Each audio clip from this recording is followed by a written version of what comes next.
أعوذ بالله من الشيطان الرجيم بسم الله الرحمن الرحيم الحمد لله رب العالمين والصلاة والسلام على أشرف الأنبياء والمرسلين وعلى آله وصحبه أجمعين سبحانك لا علم لنا إلا ما علمتنا إنك أنت العليم الحكيم رب اشرح لي صدري ويسر لي أمري واحلل عقدة من لساني يفقهوا قولي أما بعد. Assalamualaikum warahmatullahi wabarakatuh. Tuan-tuan dan puan-puan yang dirahmati oleh Allah Subhanahu Wa Taala sekalian, di hari ini kita bertemu lagi dalam solat bicara falak yang dianjurkan oleh unit falak Pejabat Mufti Wilayah Persekutuan. Dalam siri yang kedua, kisah yang lepas kita telah pun membicarakan berkaitan dengan buku falak syar'i, teori dan praktikal melalui aplikasi Stellarium. Dan hari ini kita membawakan kepada tuan-tuan dan puan-puan sekalian tajuk yang agak menarik juga saya kira, iaitu kisah Ashabul Kahfi di dalam Al-Quran dan kaitannya dengan ilmu astronomi. Jadi hari ini kita bawakan kepada tuan-tuan penceramah ataupun penyampai kita yang sama daripada sebelum ini, iaitu Ustaz Nik Abdul Rahman bin Mustafa. Assalamualaikum Ustaz. Waalaikumsalam. Ustaz punya tu mute. Okey. Sihat Ustaz Alhamdulillah sihat. Macam mana cuaca pagi ni di rumah? Macam saya dekat pejabat ni, alhamdulillah baru lepas hujan. Ustaz dekat rumah macam mana? Okeylah, pagi ni juga. Alhamdulillah. Jadi hari ini saya bersama dengan Ustaz Nik Abdul Rahman akan berkongsi dengan tuan-tuan dan puan-puan sekalian berkaitan dengan kisah Ashabul Kahfi di dalam Al-Quran. Jadi seperti yang kita tahu, kisah Ashabul Kahfi di dalam Al-Quran ini telah disebutkan di dalam surah Al-Kahfi, iaitu surah yang ke-18 di dalam Al-Quran. Surah ini saya ceritakan sedikitlah latar belakang surah Al-Kahfi ini. Surah ini mempunyai 110 ayat dan termasuk dalam surah Makkiyah, iaitu surah yang diturun sebelum berlakunya hijrah ke Madinah. Apa maksud Al-Kahfi ni tuan-tuan? Al-Kahfi ini bermaksud gua di dalam bahasa Arab. Dan Ashabul Kahfi ini juga bermaksud penghuni-penghuni gua. Jadi tuan-tuan dan puan-puan sekalian, kisah Ashabul Kahfi ini adalah merupakan kisah keajaiban kekuasaan Allah Subhanahu Wa Taala, iaitu kisah yang berkaitan dengan sekumpulan pemuda dan seekor anjing yang tertidur di dalam gua. Mereka ini hidup di tengah-tengah masyarakat penyembah berhala dan seorang raja yang kejam yang membuatkan mereka melarikan diri dan ditidurkan oleh Allah Subhanahu Wa Taala di dalam gua tersebut. Jadi kita boleh katakan Al-Kahfi, Ashabul Kahfi ini adalah merupakan ikon pemuda yang hebat. Dan mereka ni istiqamah dalam mendukung kebenaran meskipun terpaksa berdepan dengan pemerintah yang zalim dan majoriti masyarakat mereka yang musyrik. Ini adalah latar belakang sedikit tentang kisah Ashabul Kahfi di dalam Al-Quran. Jadi tuan-tuan dan puan-puan sekalian, untuk lebih lanjutnya, tuan-tuan semua mesti dah tak sabar untuk mendengar pembentangan daripada Al-Fadil Ustaz Nik Abdul Rahman. Jadi dengan segala hormatnya saya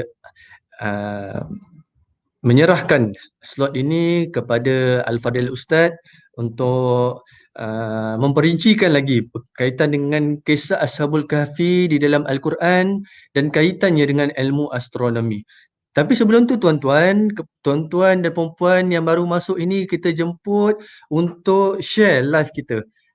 Kita nak lagi ramai yang dapat manfaat daripada live yang kita anjurkan ini. Kita nak lagi ramai yang tonton supaya ilmu falak ini masyarakat akan lebih tahu akan lebih ilmu falak ini akan lebih berkembang kan. Dan juga kisah Ashabul Kahfi ni sebenarnya sebuah kisah yang menarik.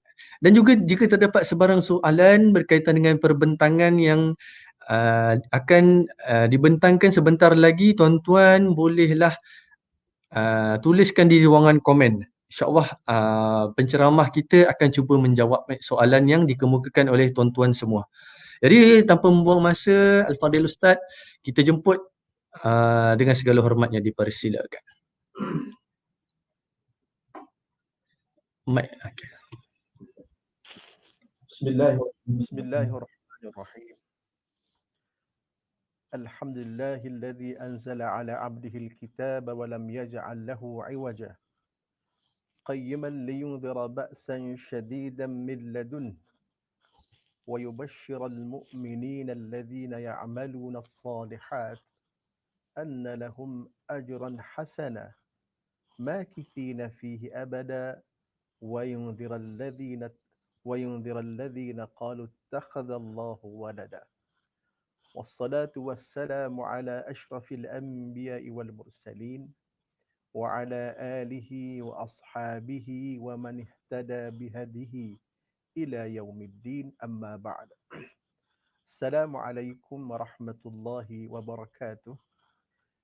Yang saya hormati Al-Fadhil Ustaz Saidul Marjuni, Pegawai Falak Pejabat Mufti Wilayah Persekutuan yang menjadi moderator pada pagi ini. Seterusnya hadirin hadirat para pendengar yang dirahmati Allah Ta'ala sekalian. Kita bertemu kembali di dalam program Bicara Falak pada pagi yang begitu tenang dan damai ini. Dan pada pagi ini kita akan cuba melihat tentang kisah Ashabul Kahfi yang masyhur di dalam Al-Quran, yang ada kaitannya dengan ilmu falak syar'i ataupun ilmu astronomi. Terlebih dahulu saya merakamkan jutaan terima kasih kepada pihak pejabat mufti wilayah yang memberi peluang kepada saya untuk berkongsi ilmu dengan tuan-tuan dan puan-puan sekalian. Dan alhamdulillah pada kali ini kita cuba menjadikan perkongsian kita lebih menarik. Tidak terlalu one man show, kerana kita dah cuba siapkan slide presentation dan juga sedikit animasi. Moga-moga membantu tuan-tuan dan puan-puan dalam memahami perbincangan kita pada pagi ini. Dan kalau kita ada slide itu, tak perlu sangatlah tuan-tuan dan puan-puan merenung wajah saya dan wajah pengurusi yang segak pada pagi ini.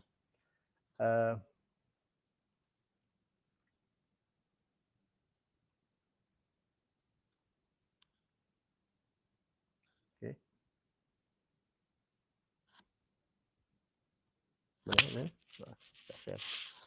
Baik.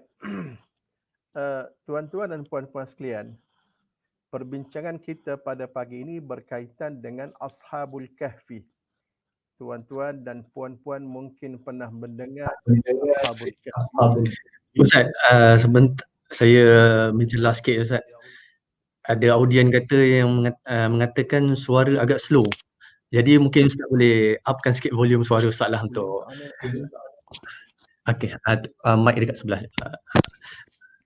Okey, jadi mungkin Ustaz boleh Ustaz punya suara tu boleh kuatkan sikit supaya audien kita dapat mendengar dengan lebih jelas lah, insya-Allah.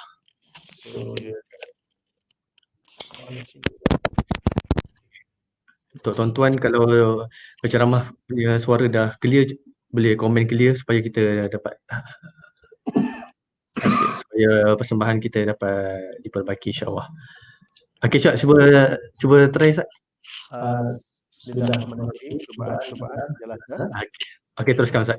Terima kasih kepada audiens yang begitu cakna dengan persembahan pada pagi. Terima kasih ya. Baik, kita pergi tengok pada slide. Okey, slide kita tentang cerita Ashabul Kahfi. Tuan-tuan pernah baca surah Al-Kahfi juzuk ke-15.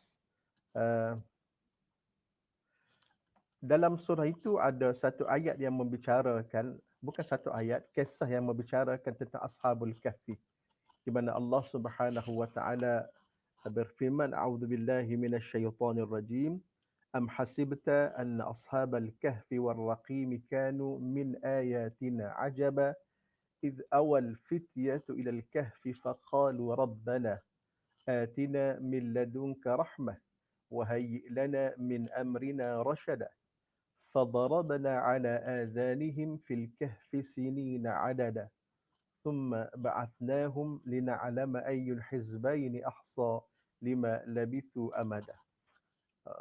Mungkin bagi kalau para qari, antara surah yang sedap, apa dia, enak untuk dialunkan, dan sebutan bahasa Arabnya cukup sedap, ialah surah antaranya surah Al-Kahfi. Ini satu mukjizat Al-Quran, di mana Allah Subhanahu wa taala mengira berfirman kepada kita, adakah kamu mengira bahawa orang-orang yang mendiami gua dan mempunyai ar-raqim itu mereka termasuk tanda-tanda kekuasaan kami yang mengherankan?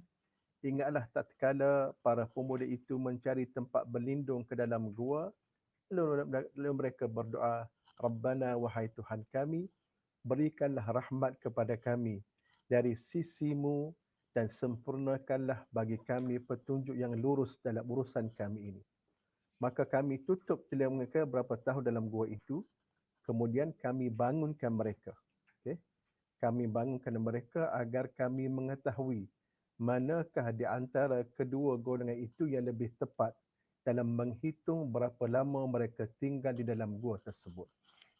Ini sebahagian petikan surah Al-Kahfi yang menceritakan latar belakang surah Gua Al-Kahfi, okay, di mana ada pemuda yang disebut tadi oleh pengerusi yang melarikan diri daripada kezaliman pemerintah, lalu mereka masuk dan mendiami, bukan mendiami sebenarnya, mereka masuk dan mereka berehat dalam gua, lalu Allah Ta'ala tidurkan mereka selama berberatus tahun. Okay. Jadi ini latar belakang kepada surah, cerita surah Al-Kahfi. Baik, okey, icebreaker, saya rasa tak perlu saya perkenalkan diri saya, telah diperkenalkan oleh Ustaz Saidul pengurusi tadi. Dan untuk training, saya gunakan sedikit, maaf istilah bahasa Inggeris, okey. Untuk lebih memastikan kita punya sesi perkongsian ini lebih menarik, tuan-tuan boleh refer kepada beberapa yang saya paparkan di sini. Kalau siapa-siapa yang telah memiliki buku Falak Syariah Praktikal boleh tengok di sana. Dan kalau untuk simulasi, kita boleh gunakan aplikasi Stellarium. Dan aplikasi Stella ini cukup sesuai bagi sama ada orang yang baru ataupun yang lama untuk lebih memahami fenomena alam angkasa ataupun ilmu astronomi. Dan juga tuan-tuan boleh juga, dan saya akan paparkan di sini tentang simulation by Nebraska Lincoln University.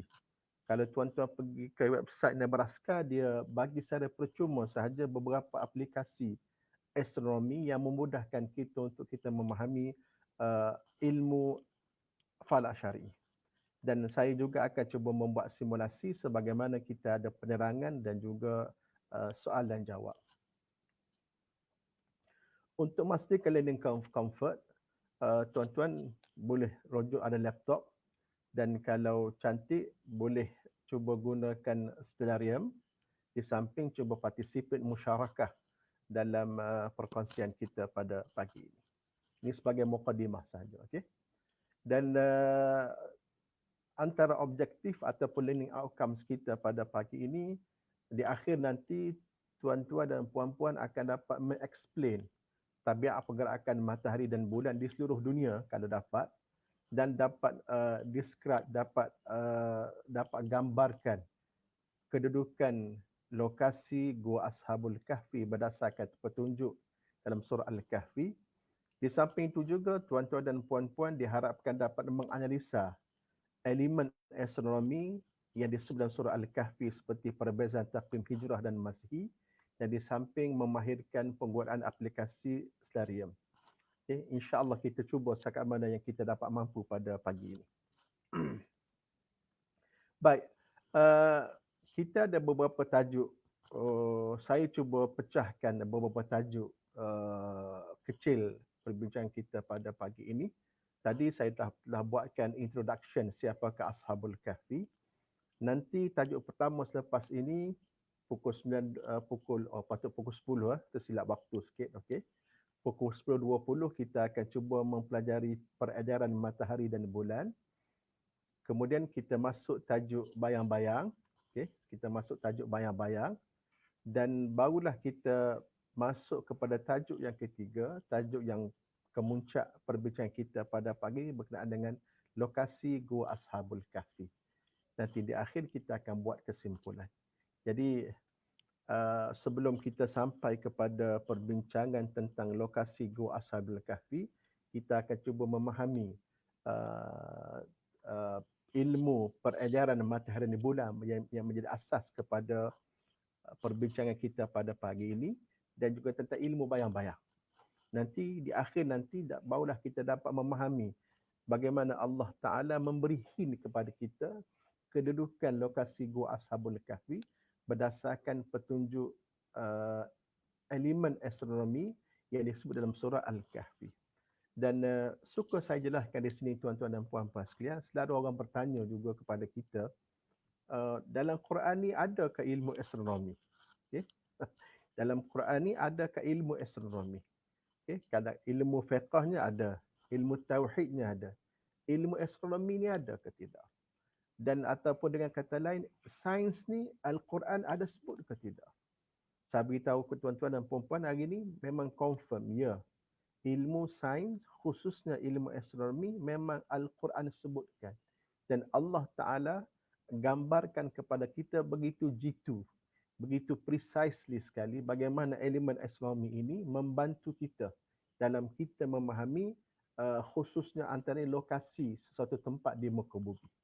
Jadi tepatlah sebenarnya Al-Quran itu ada menceritakan kepada kita berkenaan dengan ilmu astronomi. Buktinya ialah tentang dalam surah Al-Kahfi. Jadi ini beberapa tajuk tuan pengerusi yang kita akan bincangkan pada pagi ini.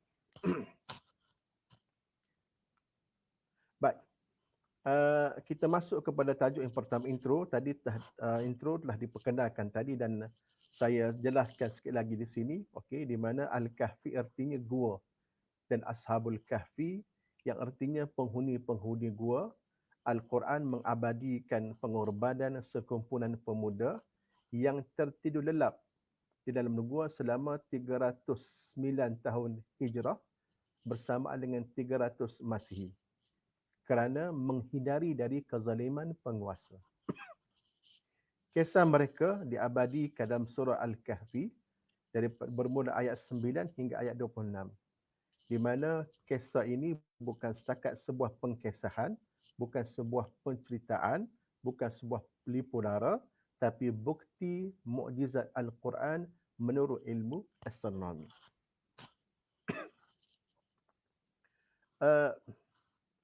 Siapakah Ashabul Kahfi? Allah Ta'ala tidak terangkan nama mereka, tapi Allah Ta'ala sebutkan dengan nama Al-Fityah, sekumpulan pemuda. إذ أوى الفتية إلى الكهف فقالوا ربنا آتنا من لدنك رحمة وهيئ لنا من أمرنا رشدا فضربنا على آذانهم في الكهف سنين عددا. Ingatlah tatkala para pemuda, ada sekumpulan pemuda mencari tempat perlindungan ke dalam gua. Lalu mereka berdoa, wahai Tuhan kami, berikanlah rahmat kepada kami dari sisimu dan sempurnakanlah bagi kami petunjuk yang lurus dalam urusan kami ini. Maka kami, yakni Allah Ta'ala, tutup telinga mereka sehingga mereka lelap beberapa tahun dalam gua itu. Lama mana mereka tidur? Minta maaf tuan sekalian. Lama mana mereka tidur? Allah Ta'ala ceritakan. وَلَبِثُوا فِي كَهْفِهِمْ 300 sinina wazdadu tis'ah. Dan mereka telah tinggal tidur di dalam gua mereka selama 300 tahun dan mereka menambah 9 tahun lagi. Lama tuan-tuan sekalian. Ashabul Kahfi ini mukjizat Allah Ta'ala Allah Ta'ala mampu menidurkan mereka selama bukan setahun tapi 300 tahun. Dan lepas 300 tahun, Allah Ta'ala bangkitkan mereka kembali. Ini bukti mukjizat Al-Quran yang disebutkan dalam surah Al-Kahfi. Okey, itu berkenaan dengan introduction. Okey, sekarang kita masuk kepada tajuk pertama berkenaan dengan peredaran matahari dan bulan. Tuan-tuan kena ingat dalam ilmu falak syar'i ini ataupun ilmu astronomi Islam ini, asas yang perlu difahami oleh setiap individu yang berminat memahami ilmu falak syar'i ialah peredaran matahari dengan bulan. Kerana semua fenomena alam, hampir semua fenomena alam, sebagai contoh gerhana, penentuan hari raya, permulaan awal bulan hijrah, uh, uh, air pasang surut, banyak berkait rapat dengan matahari dan bulan. Seolah Allah Ta'ala jadikan matahari dan bulan sebagai elemen astronomi yang penting untuk kita fahami. Jadi ada baiknya sebelum kita terus kepada tentang lokasi Gua Ashabul Kahfi, kita cuba memahami peredaran matahari dan juga bulan. Dan pada kali ini memandangkan masa kita tidak mengizinkan, kita mungkin fokus kepada matahari sahaja. Okay? Baik. Okey, sebagai muqaddim, kalau orang tanya kita, apa kepentingan matahari dan bulan? Okay? Apa kepentingan matahari dan bulan? Saya listkan di situ, matahari penting. Matahari penting ni bukan setakat malam dan siang sahaja. Bukan setakat nak jemur, dan nak keringkan pakaian. Bukan setakat nak jemur ikan kering. Itu pun penting juga. Tapi untuk astronomi, matahari penting. Untuk penentuan tarikh Masihi. Kompas, arah utara, timur, barat, selatan, berpandu kepada matahari. Sebab itulah kita pernah berpesan kepada pelajar-pelajar yang khususnya nak pergi masuk hutan untuk berkhemah sebagainya, selain daripada ada GPS, ada aplikasi komputer canggih, cubalah fahami pergerakan matahari dan bulan. Kod-kod. Mereka tersesat dalam hutan, ada petunjuk untuk mereka mencari jalan keluar. Itu semua berpandu kepada matahari. Arah kiblat, waktu solat, rujukan waktu, latitude, longitude, semuanya bergantung kepada matahari. Bulan kepentingannya adalah untuk tahun hijrah, tarikh hijrah. Tarikh hijrah berkait rapat dengan bulan. Sekira-kira jikalau kita melihat kedudukan bentuk bulan, saiz bulan pada waktu malam, kita boleh mengagak bilakah tarikh hijrah pada hari tersebut. Dan kalau kita gabungkan di antara matahari dengan bulan, lagi dahsyat. Lagi hebat. Kita dapat menentukan ijtima' yang kita panggil sebagai conjunction. Fenomena air pasang surut, gerhana. 2 hari lepas berlaku gerhana bulan separak, penumbra. Dan insya-Allah 2 minggu lagi akan berlaku gerhana penuh. Tapi mungkin yang dapat melihat gerhana penuh pada kali ini di sebelah kawasan Amerika Selatan. Amerika kita mungkin tak dapat melihat secara tuntas. Permulaan bulan hijrah. Dan yang selalu kita bincangkan tiap-tiap tahun, penentuan raya puasa juga bergantung kepada matahari dan juga bulan. Ini kepentingan yang perlu kita faham. Baru keluar matahari. Baik. Secara ringkasnya, matahari ini, tabiat peredarannya ada 2 sahaja yang perlu kita faham. Yang kita perlu faham, tabiat peredaran matahari kita memahami dalam 2 aspek. Pertama sekali, matahari terbit di sebelah timur dan terbenam di sebelah barat pada setiap hari. Dalam satu yang kita sebut satu garisan lurus. Satu garisan lurus. Mana matahari terbit di sebelah timur dan terbenam di sebelah barat. Terbenam makna matahari itu beredar. Nanti dia akan muncul kembali di sebelah timur. Itu satu perkara. Dan perkara ini, aspek pertama ini saya rasa ramai yang memahami. Tapi ada satu lagi aspek yang perlu kita faham. Matahari akan berubah kedudukan terbit dan terbenamnya pada setiap hari. Ini tuan-tuan dan puan-puan mungkin perasan ataupun tak perasan. Ya betul, matahari terbit di sebelah timur, terbenam di sebelah barat, tapi matahari tempat terbitnya, kalau tuan-tuan buat ukur tiap-tiap hari, matahari tidak akan terbit dan terbenam pada tempat yang sama pada tiap-tiap hari. Dia akan berubah. Okay? Dia akan berubah kedudukan dia. Di mana kalau dalam gambar rajah ini, kalau tuan-tuan boleh lihat, kalau dalam gambar rajah ini, okay, betul-betul di atas garisan timur barat, matahari akan terbit pada bulan Mac dan bulan September. Nanti bila bulan Oktober, November, Disember, matahari akan terbit di sebelah timur, tapi di sebelah timur yang menghala ke arah selatan. Timur di sebelah selatan sedikit. Okay? Dan kemudian bulan 1, 2, 3, matahari akan, kita sebut istilah naik semula ke arah betul-betul garisan timur barat. Dan kemudian bulan 4, 5, 6, April, Mei, Jun, matahari akan terbit di sebelah timur, tapi di sebelah timur yang menghala ke arah utara. Ini satu perkara yang perlu difahami oleh tuan-tuan dan puan-puan sekalian. Matahari maknanya dia tidak naik di tempat yang sama pada tiap-tiap hari, dia akan berubah kedudukan dia. Okay? Dan kalau tuan-tuan lihat pada slide yang berikutnya, okey, ini secara Ustaz, sebelum tu saya mencelah sikit Ustaz. Dekat Ustaz punya headphone ni ada mikrofon kat sini. Kalau Ustaz dapat dekatkan mikrofon ni dekat mulut supaya audionya lebih jelas. Okey, betul Ustaz. Boleh para penonton dengar jelas, Okey, Ustaz. Okey, terima kasih pengerusi. Okey. Okey, ini secara 2D lah.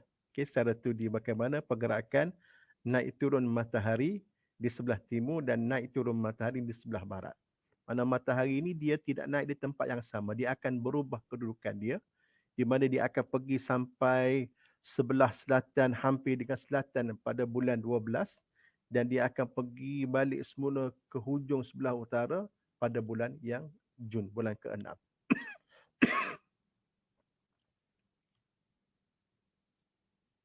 Okey. Okey, ni aplikasi Stellarium. Saya rasa kita tak dapat nak bukakan di sini, takut mengambil masa yang lama. Cuma kalau tuan-tuan perasan, okey, ni di sebelah previous.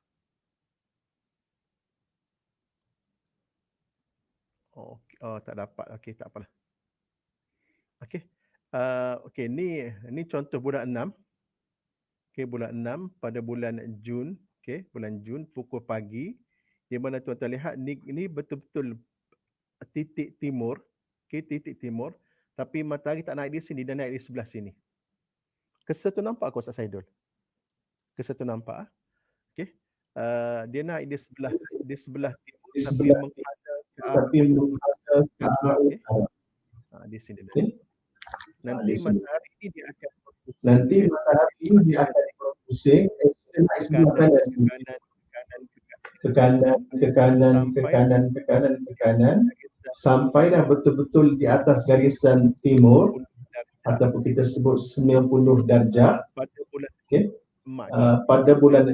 Mac. Pada bulan September. Nanti matahari akan terus bergerak turun sampai ke hujung, sampai menghampiri, kita sebut menghampiri, menghala ke arah selatan pada bulan 12 Disember. Okay? Dan kemudian matahari akan berabadi. So itu dalam masa setahun, matahari akan naik 6 bulan dan akan turun selama 6 bulan. Kefahaman ini, kalau tuan-tuan nak faham, cuba tuan dan puan-puan run aplikasi Stellarium. Cuba buat simulasi dalam Stellarium, dia akan tunjuk kepada kita bagaimana pergerakan yang saya sebutkan berubah kedudukannya itu. Okay?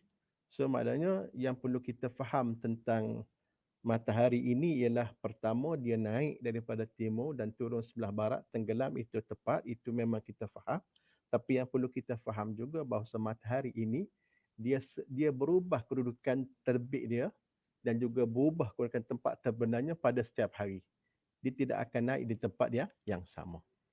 Ini yang perlu kita faham tentang tabiat peredaran matahari. Okay? Kerana ini penting. Ini penting sekali. Dan tabiat ini mungkin berbeza-beza di Malaysia, berbeza-beza kalau di sebelah negara Eropah, di sebelah negara Amerika Selatan dan juga di sebelah New Zealand, di sebelah Australia, dia mungkin berbeza. Itu memang kerana peredaran yang perlu kita faham. Baik. Kalau sudah memahami tajuk pertama berkenaan dengan peredaran matahari, okay, kita ambil matahari je. Cuba kita masuk yang kedua tentang tajuk bayang-bayang. Okay? Okay. Oh, sekejap. Okay, lebih menjelaskan saya akan cuba buat animasi ya. Okay, saya buat animasi sekejap. Saya akan tunjuk animasi ini kita ambil daripada Nebraska University ya. Kita sekejap. Saya tunjuk kepada tuan-tuan sekalian untuk lebih memahami. Okey. Ini aplikasi dalam Nebraska. Tuan-tuan boleh download free je ni dan dia tidak besar dia punya file dia. Okey. Dan ditunjukkan di sini bagaimana peredaran matahari di seluruh dunia, kita boleh setkan di mana dan dia tunjukkan sekali arah bayang-bayang. Okey. Cuba tengok kita cari kita di Malaysia. Saya boleh agak lebih kurang sini Malaysia. 22nd north kita zero, kita ambil zero north lah. Okey, kita ambil zero, kita lebih kurang 3, okey. Ya, kita ambil situ. Itu lebih kurang atas sikit eh. Kita dah masuk. Okey, tak apalah, kita lebih kurang sini Malaysia. Okey. Dan sekarang kita di bulan Disember, kita alihkan kita ke sini. Kita boleh tengok macam dia dah mula berubah, okey. Di sini dia setkan declination, kecondongan matahari, dia setkan juga eclipse, parameter eclipse, sebagaimana dia sebutkan juga parameter tentang kedudukan bumi. Okey. Cuma kalau tuan-tuan start animasi, okay, boleh laju dan boleh perlahankan sedikit. Okey.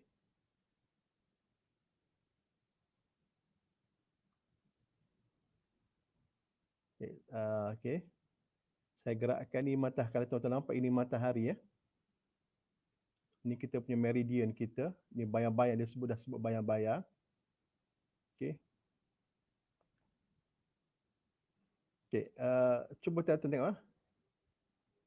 Okey, ni ketika bulan 12. Kalau saya alihkan cursor ni ke bulan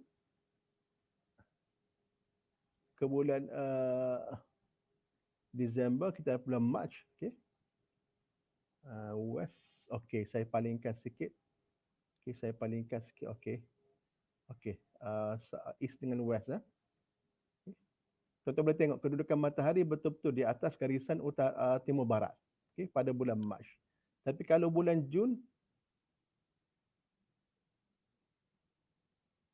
matahari dah mula dia punya garisan dia di sebelah utara. Okey, di sebelah utara. Dan kalau kita gerakkan, okey. Kalau kita lajukan sedikit, dia akan berubah, dia tidak sama. So ini satu lagi animasi yang boleh kita gunakan dalam kita memahami bagaimana kita memahami pergerakan peredaran matahari dalam peredaran matahari seharian di dunia kita ini. Okey. Dan saya teringat lagi benda ni lebih real kalau kita buat simulasi di planetarium negara. Okay, kita ada program dengan pejabat mufti untuk kita ajarkan asas ilmu falak ini menggunakan kemudahan di planetarium negara.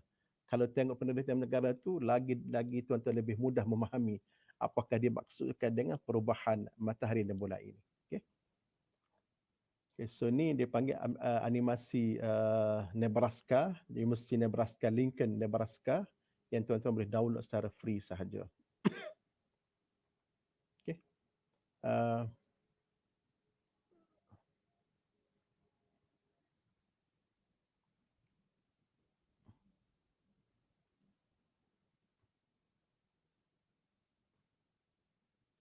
Baik, kita balik kepada skrin kita.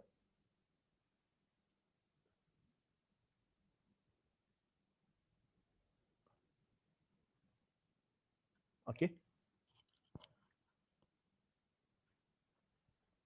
So tadi kita dapat melihat bagaimana animasi. Ya. Sebelum tu Ustaz, ada satu soalan daripada netizen kita, viewer kita. Guna apps apa untuk animasi pergerakan matahari tu? Dia tanya. Okey, terima kasih. Animasi itu dia punya file dia SWF. Dia punya extension dia SWF. So saya gunakan dalam laptop saya ni untuk gunakan GOM. GOM player tu, GOM player, saya sebut GOM player. Tuan-tuan boleh guna juga yang VCL tu, tapi saya rasa VCL tak begitu menarik. Yang mudah untuk gunakan, tuan-tuan download je GOM player.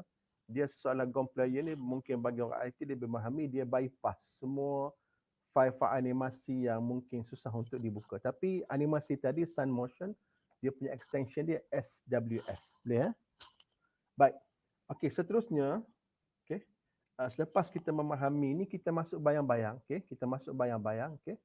Bayang-bayang ni juga sebenarnya tuan-tuan sekalian, dan tuan-tuan boleh lihat dalam slide saya, Allah Ta'ala sebut bayang-bayang dalam Quran. Kenapa? Kerana bayang-bayang ini penting. Jangan ingat bayang-bayang ni sekadar bayang-bayang. Okay? Bayang-bayang tempat untuk berteduh. Tidak. Bayang-bayang sebenarnya elemen yang penting di dalam ilmu astronomi. Kerana ialah matahari jauh di angkasa, bulan jauh di angkasa yang boleh menentukan kita kedudukan, boleh menentukan kita elemen-elemen tersebut ialah dengan menggunakan bayang-bayang.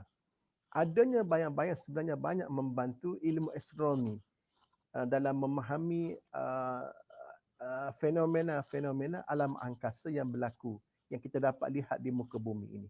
So sebenarnya Allah Ta'ala ciptakan bayang-bayang, Allah Ta'ala ciptakan graviti bukan sesuatu yang main-main. Sebenarnya ada banyak benefits kegunaan untuk kita.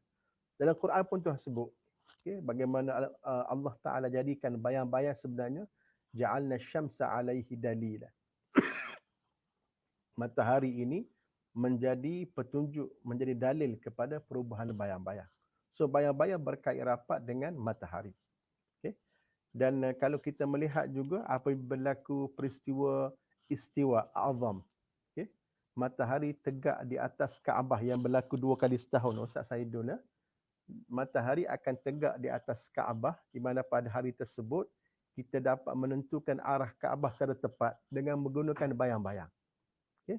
Kita tidak perlu menggunakan alat yang canggih, tapi dengan adanya matahari dan juga bayang-bayang, kita boleh menentukan arah kiblat dengan tepat. So bayang-bayang penting bagi menentukan arah kiblat yang berlaku dalam 2 kali setahun. Dan saya jangkakan dan saya pun tahu bagi orang yang bekerja di bahagian jabatan ukur dan pemetaan, okay, bagi mereka mencari batu penanda tanah sempadan itu juga, mereka banyak menggunakan matahari dan juga bayang-bayang.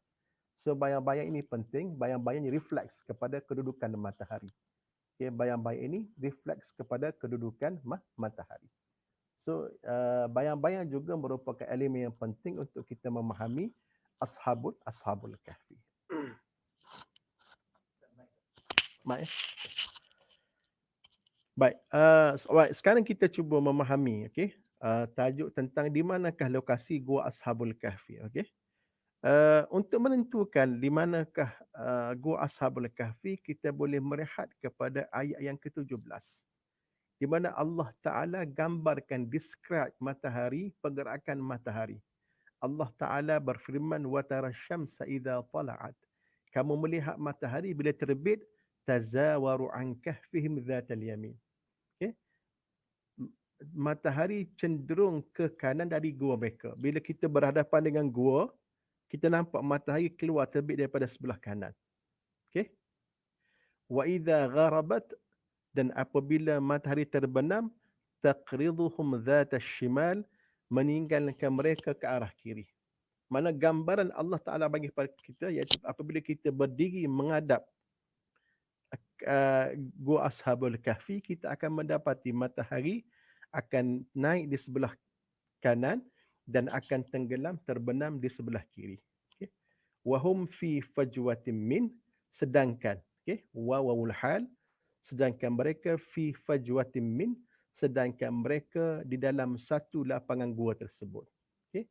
Petunjuk ini merupakan zalika min ayatillah. Itulah petunjuk yang Allah Ta'ala beri kepada kita, elemen astronomi untuk kita menentukan Ashabul Kahfi. Berdasar kepada kefahaman ini, tuan-tuan sekalian, berdasar kepada kefahaman petunjuk yang Allah Ta'ala beritahu kepada kita, dan berdasar kepada apa kita faham tentang peredaran matahari tadi, dan juga bayang-bayang, maka kita boleh menganalisa data tersebut. Kita boleh menganalisa ayat yang ke-17 ini. Okay? Dan analisa tersebut mungkin agak panjang untuk saya bentangkan pada kali ini, tapi boleh sekali saya buka gambarannya sedikit. Okay? Kita dapat lihat gambaran dia. Okay? Kalau kita menghadap kepada lubang gua, inilah kita sebut Ashabul Kahfi yang sedang tidur. Okay? Kita akan dapat melihat matahari terbit daripada sebelah kanan, yakni timur di sini, dan matahari akan bergerak, beredar sehingga tenggelam di sebelah barat. Ini gambaran yang Tuhan bagi. Okay? Ini data yang kita extract, yang kita iktidaf daripada ayat yang ke-17. Okay? Daripada kefahaman ini kita akan boleh buat analisa. Dan analisa ni panjang. Okay? Contohnya kalau kita rasakan kita tak tahu di mana gua Ashabul Kahfi, kita kata gua Al-Kahfi ini di khatulistiwa. Dan kita boleh buat gambaran jika lubang gua itu terbuka ke atas, dia boleh menerima cahaya sepanjang tahun. Okay? Sedangkan Tuhan tak mungkin orang tidur dalam keadaan lubang gua ke atas, matahari akan masuk sepanjang tahun, dia akan panas. Okay? Kalau lubang gua menghadap ke timur, cahaya matahari hanya pada waktu pagi sahaja. Okay? Dan kalau menghadap ke barat, cahaya matahari hanya pada waktu petang sahaja. Ini analisa yang kita buat. Okay? Kita tengok kalau matahari berada di garisan khatulistiwa, ini yang berlaku. Kalau matahari berada di garisan selatan, ini yang berlaku. Dan kalau matahari berada di garisan utara, ini yang berlaku. Akhir sekali kesimpulan tuan-tuan sekalian, okay, kita akan dapati bahawasanya analisa yang terdekat yang dapat kita gambarkan bahawa gua di atas garisan saratan, latitude 23 utara dan ke atas, jika lubang gua menghadap ke selatan, dia akan menerima cahaya matahari sepanjang tahun. Okay? Maknanya kita dapat gambarkan bahawasanya kalau yang paling tepat dengan Allah Ta'ala gambarkan itu, okay, gua tersebut berada di garisan utara, tapi lubang gua dia akan menghadap ke selatan. Tadi kita sebut kita watara syamsa, bila kita melihat gua, okay, dia punya lubang gua itu mesti menghadap ke selatan. Dan terbukti matahari pada waktu kalulah gua tersebut berada di garisan selatan, kita akan dapat melihat matahari akan terbit daripada sebelah kanan dan akan tenggelam di sebelah kiri. Daripada analisa yang panjang-panjang yang saya ringkaskan ini, sebenarnya kita akan dapati kedudukan gua yang berada lebih daripada latitude 23 utara. Mana kalau kita sebut 23 ni utara di sebelah negara-negara Arab di Mediterranean. Saudi tidak, Saudi 21. 23 ke atas ni di sebelah Jordan, sebelah Syria, sebelah Turki, okey, ke atas itu. Dan lubang gua yang betul-betul menghadap ke selatan. Lubang gua tu dia tak boleh menghadap ke utara. Dia tak boleh menghadap ke timur, dia tak boleh menghadap ke barat. Dia mesti menghadap ke selatan.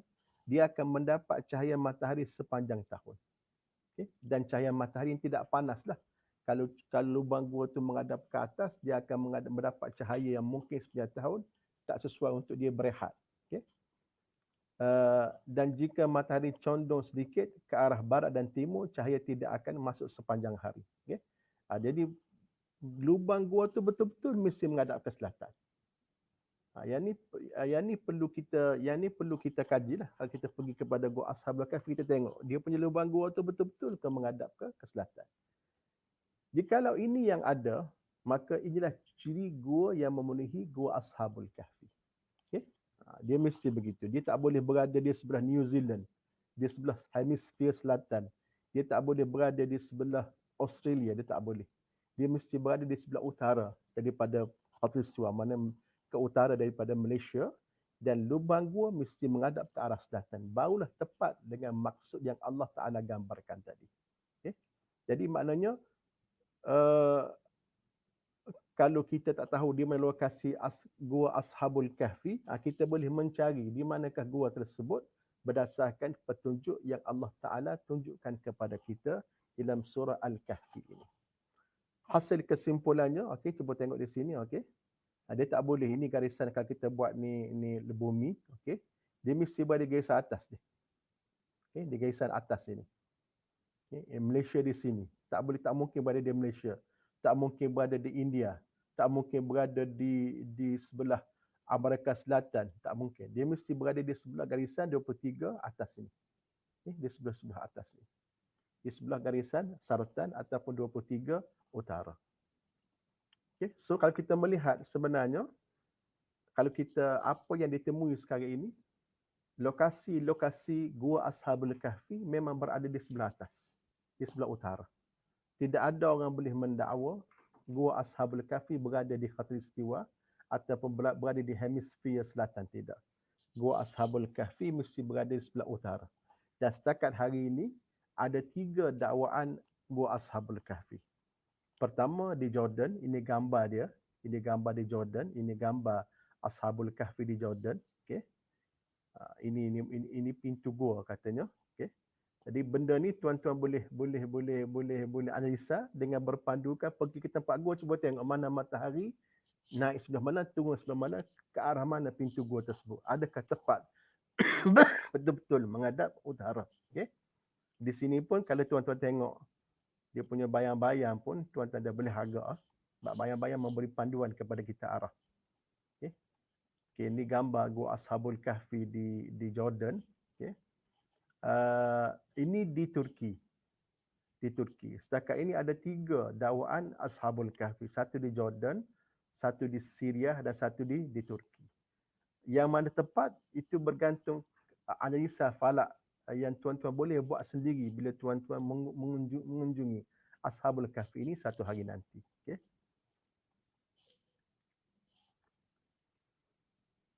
So apa dia gambar di Syria saya tak dapat. Okay, saya tak dapat. Ini gambar di Turki. Ini gambar di Turki.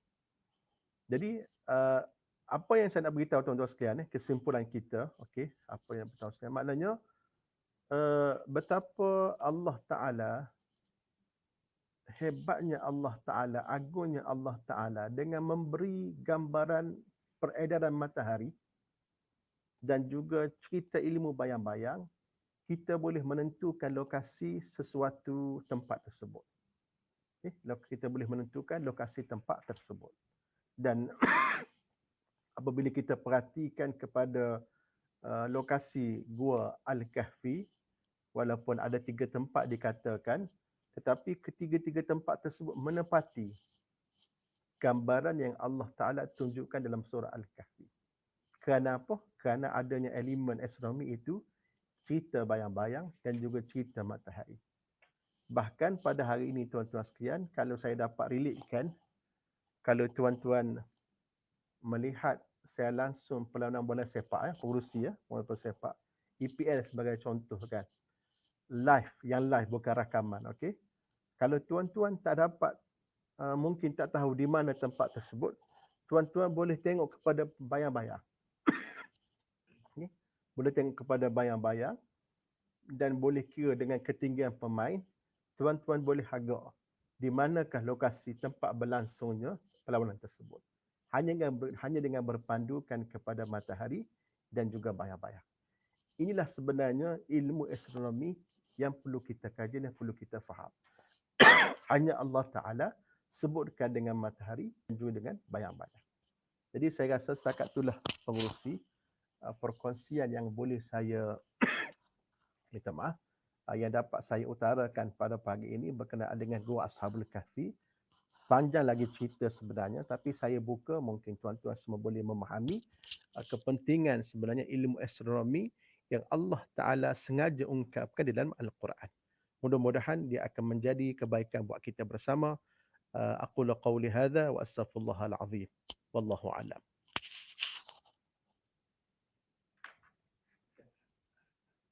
Stop sharing.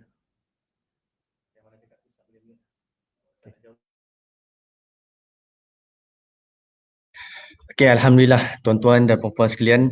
Tadi adalah merupakan pembentangan daripada Al-Fadhil Ustaz Nik Abdul Rahman kaitan dengan kisah Ashabul Kahfi di dalam Al-Quran dan kaitannya dengan ilmu astronomi.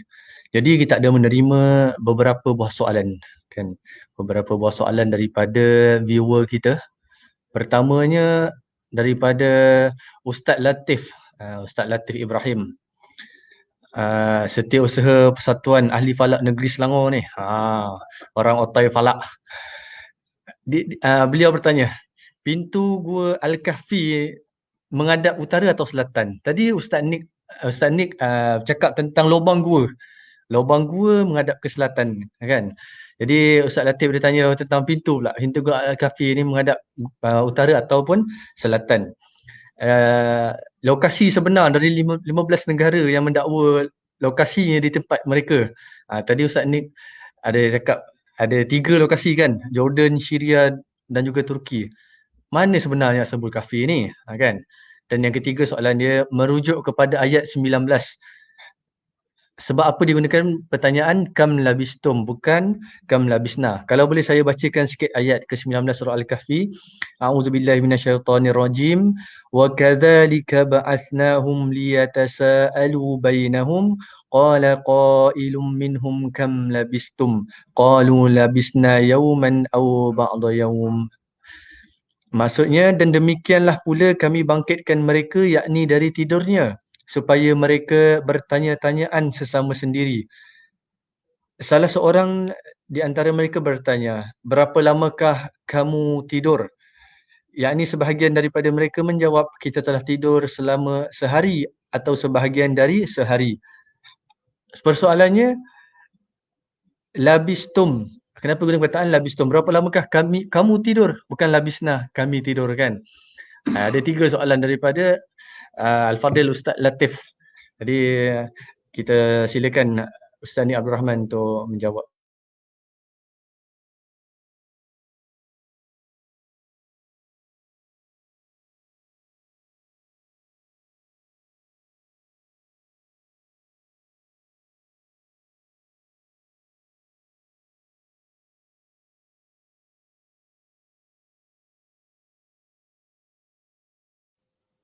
Baik, terima kasih kepada Al-Fadhil Ustaz Latif.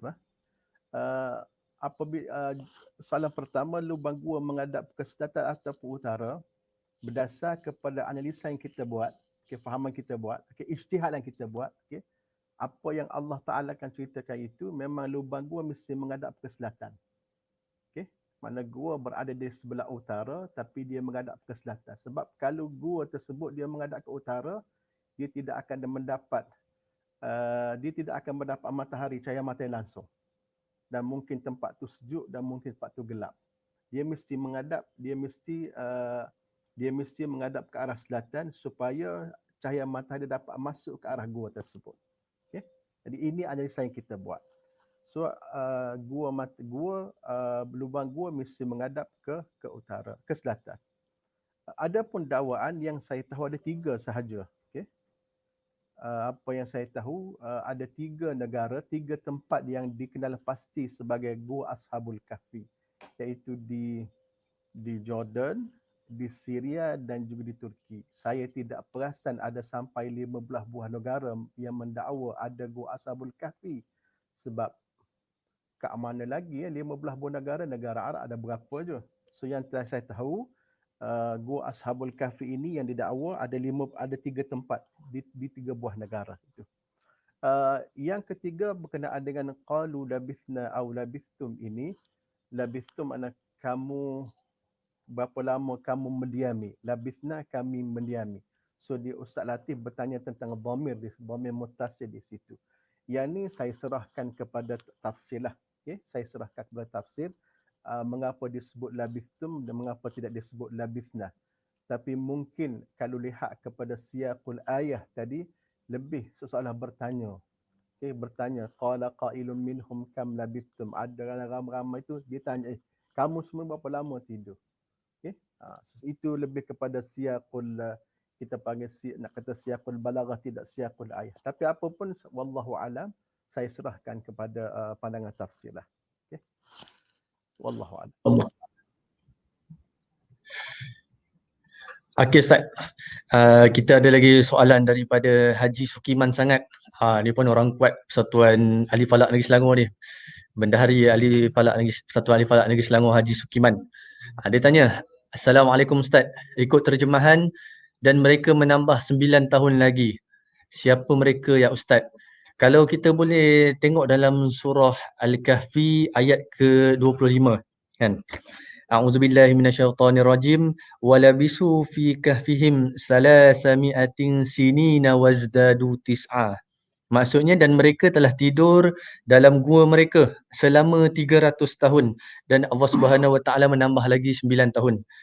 Ni pun ada persoalan kan. Mereka ni sebenarnya tidur berapa lama? 300 tahun ke ataupun 309 tahun? Ataupun kenapa Allah Subhanahu Wa Taala tambah lagi 9 tahun? Kenapa tak terus 309 tahun? Dan ada yang menganalisa ia ada kaitan dengan takwim qamari dan juga syamsi, takwim miladi dan juga hijri. Jadi mungkin Ustaz boleh ulas sikit tentang persoalan ni Ustaz. Dipersilakan Ustaz.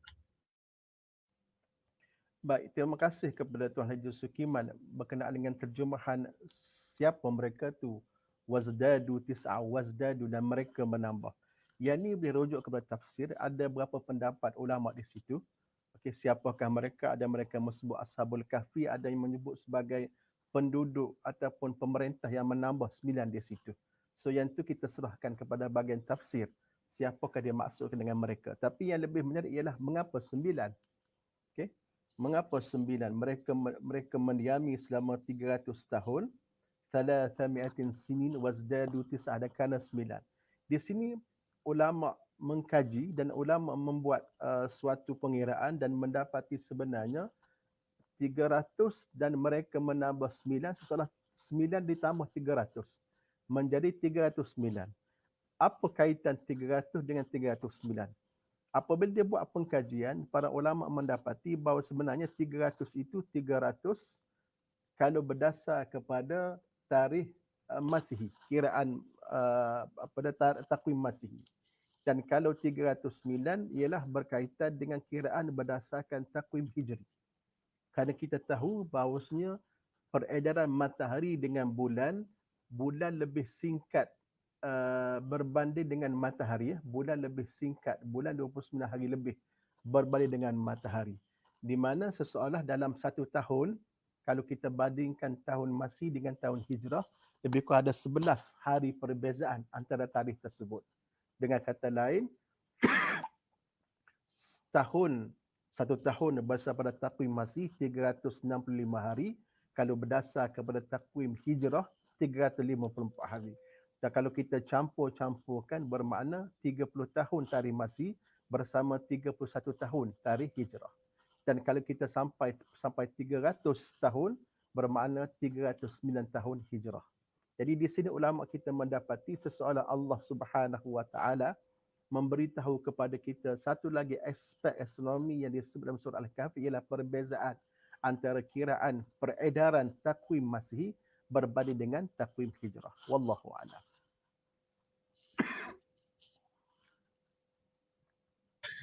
Okey, alhamdulillah. Mudah-mudahan persoalan yang dijawab itu menjawablah soalannya insya-Allah.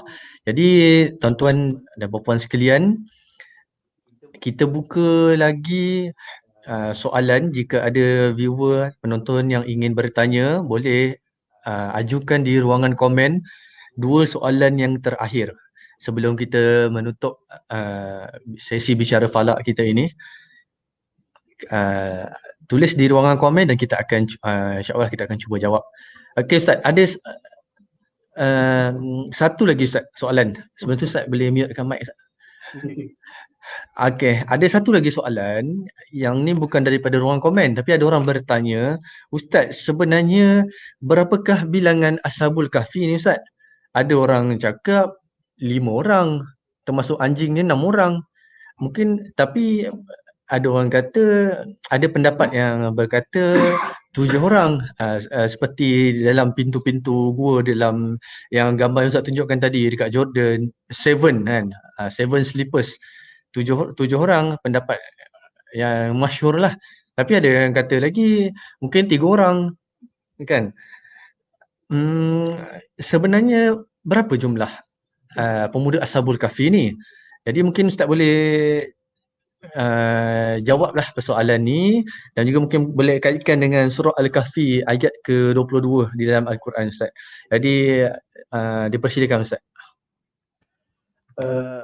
Terima kasih kepada Ustaz Saido di atas dia bukakan soalan tadi. Sebenarnya yang itu bilangan sebenar berapakah bilangan pemuda ini, Allah Ta'ala telah jelaskan dalam surah ayat dia, surah Al-Kahfi ayat yang kedua, di mana Allah Subhanahu wa Ta'ala berfirman, sayaquluna thalathatun rabi'uhum kalbuhum wa yaquluna khamsatun sadisuhum kalbuhum rajman bil ghaib wa yaquluna sab'atun wa thaminuhum kalbuhum. Ada orang mendakwa 3 orang campur dengan seekor anjing 4. Ada orang mendakwa 5 orang campur dengan anjing jadi 6. Dan ada mendakwa 7 campur anjing jadi 8. Tapi Tuhan sebut qur rabbi a'lamu bi'iddatihim ma ya'lamuhum illa qalil. Sebenarnya Allah Subhanahu wa Ta'ala sahajalah yang mengetahui bilangan mereka yang tepat. Ada berbeza pendapat dan sengaja Allah Ta'ala tinggalkan berbeza pendapat itu kerana sebenarnya yang mengetahui bilangan berapakah bilangan pemuda ini hanya Allah Subhanahu wa Ta'ala saja. Inilah penjelasan yang disebut dalam ayat yang kedua surah Al-Kahfi tersebut. Aqulu qawli hadha wa astaghfirullahal azim. Wassalamualaikum wallahu a'lam. Okey, terima kasih kepada Ustaz Ni Abdul Rahman berkaitan dengan soalan berapakah bilangan pemuda Ashabul Kahfi sebenarnya. Jadi kami juga di Pejabat Mufti Wilayah Persekutuan telah mengeluarkan Irsyad Al-Hadis.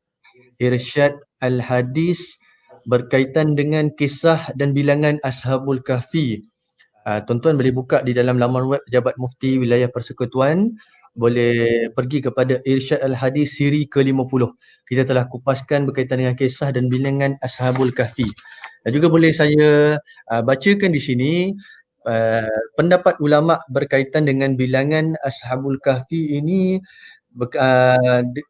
tentang tafsiran ayat ke-22 surah Al-Kahfi yang dibacakan oleh Ustaz Nik sebentar tadi. Ada 3 pendapat. Pendapat pertama iaitu 3 orang dan yang keempat adalah anjing mereka. Pendapat yang kedua 5 orang dan yang keenam adalah anjing mereka. Dan pendapat yang ketiga 7 orang dan yang ke-8 adalah anjing mereka. Mana yang lebih tepat? Wallahu alam. Kan itu adalah urusan Allah Subhanahu Wa Taala dan Allah Subhanahu Wa Taala yang lebih mengetahuinya, kan. Jadi Ustaz, soalan yang terakhir juga datangnya daripada Haji Sukiman. Kan, alhamdulillah Haji Sukiman mengikuti dengan lebih rapat, dengan sangat rapatlah perbincangan kita pada hari ini, dan juga beliau juga melontarkan persoalan, mana lebih tepat Ustaz kedudukannya Gua Ashabul Kahfi ni, dekat Turki ke dekat Jordan, kan, sedangkan kedua-duanya di sebelah utara. Okey, dan saya kira ni adalah merupakan persoalan kita yang terakhir pada sesi bicara falak kita pada hari ini. Jadi dipersilakan Fadil Ustaz. Perlukan kepada kajian. Perlukan kepada kajian. Dan saya serahkan kepada para penonton, kalau penonton berpeluang untuk mengunjungi Gua Al-Kahfi sama ada di Jordan, Syria ataupun di Turki, cuba-cubalah melihat, buat kajian sendiri manakah yang lebih tepat, lokasi yang lebih tepat tentang Ashabul Kahfi ini berpandukan petunjuk yang Allah Ta'ala berikan. Itu jawapan saya. Wallahu a'lam.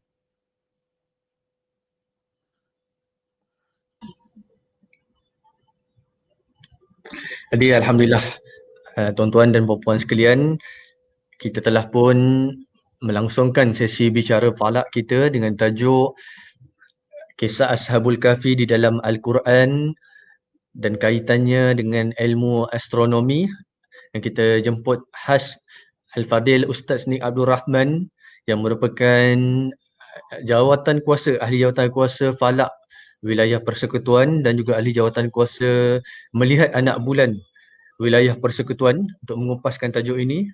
Dan juga sebelum ini sesi yang pertama juga beliau telah pun mengupas tajuk berkaitan dengan ilmu falak syar'i dan juga persoalan-persoalan tentangnya, dan juga kupasan buku falak syar'i teori dan praktikal menggunakan kaedah aplikasi Stellarium, buku karangan beliau sendiri. Jadi insya-Allah